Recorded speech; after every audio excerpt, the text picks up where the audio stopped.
আসসালামু আলাইকুম সবাইকে। দীর্ঘ 1 মাসেরও অধিক সময় বাসায় থেকে হোস্টেলে ফেরার পর রুম গোছানোটা যে আমার জন্য কতটা চ্যালেঞ্জিং বিষয় ছিল তাই থাকছে আজকের ভিডিওতে। তো আজকে আমার মোটামুটি অনেক বেশি কষ্ট হয়েছে রুমটা গোছানো। তো প্রথমেই আমি একটি গামছা আমার বিছানার উপরে রেখে তার উপরে অগোছালো জিনিসপত্রগুলো রাখলাম। তো আমার টেবিলের উপরে যা যা ছিল, বই সহ অন্যান্য জিনিসপত্র সব ময়লা পড়ে গিয়েছে। আবার কিছু কিছু জায়গায় আমি দেখতে পেলাম মাকড়সার জাল করে রেখেছে। মানে কি যে একটা অবস্থা, এগুলোকে গোছাতে গিয়ে আমার যে কতটা হিমশিম খেতে হয়েছে। দেখুন, জিনিসপত্রগুলোকে আমি স্তূপ করে রেখেছি। তারপরে আমি যেটা করলাম, আমি পানিতে ন্যাকড়া ভিজিয়ে আমার টেবিলটিকে পরিষ্কার করে নিলাম। আসলে টেবিলের উপরের অংশ এবং নিচের অংশ উভয় অংশেই প্রচুর পরিমাণে ছত্রাক জমেছে এবং প্রচুর ধুলাবালি জমেছে।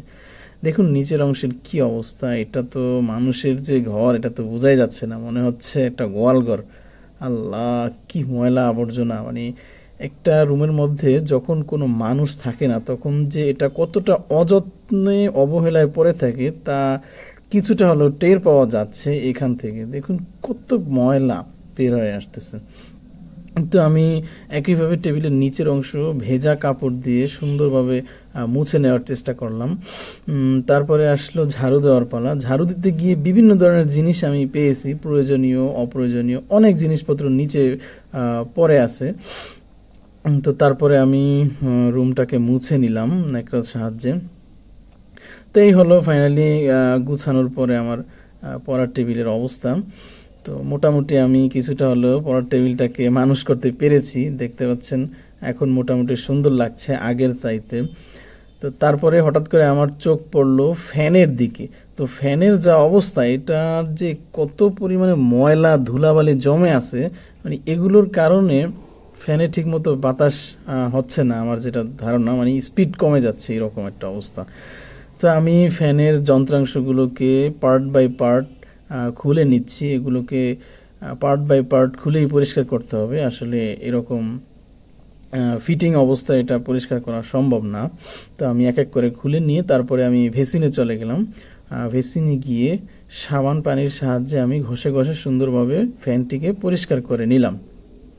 তো দেখতে পাচ্ছেন আমি ফ্যান পরিষ্কার করার কাজে ব্যস্ত হয়ে পড়েছি।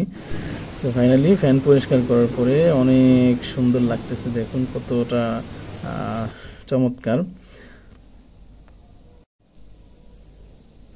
তারপর ফ্যানের যন্ত্রাংশগুলোকে আমি পার্ট বাই পার্ট আবার লাগিয়ে নিচ্ছি। তো আমি এখন ফ্যানের যে খাঁচা অংশটুকু রয়েছে সেইটুকুকে লাগাবো। দেখতে পাচ্ছেন আমি সুন্দরভাবে ফ্যানটিকে একদম একটা পূর্ণতা দান করেছি। তো ফাইনালি এই হচ্ছে আমার যে শোবার ঘর বা আমার থাকার জায়গা যাই বলি হোস্টেলে, এই হচ্ছে অবস্থা। তো আগের চাইতে অনেকটাই সুন্দর হয়েছে, অনেক পরিবর্তন হয়েছে। দেখতে পাচ্ছেন এই হচ্ছে টেবিল, ফ্যান চলতেছে, আর হচ্ছে টেবিলের উপরে আমি আমার জিনিসপত্রগুলোকে গুছিয়ে রেখেছি এবং আমি বইগুলোকে আগে থেকেই আমার পাশে থাকা র্যাকে গুছিয়ে। ধন্যবাদ সবাইকে, আমার আরও অনেক কাজ বাকি পড়ে রয়েছে।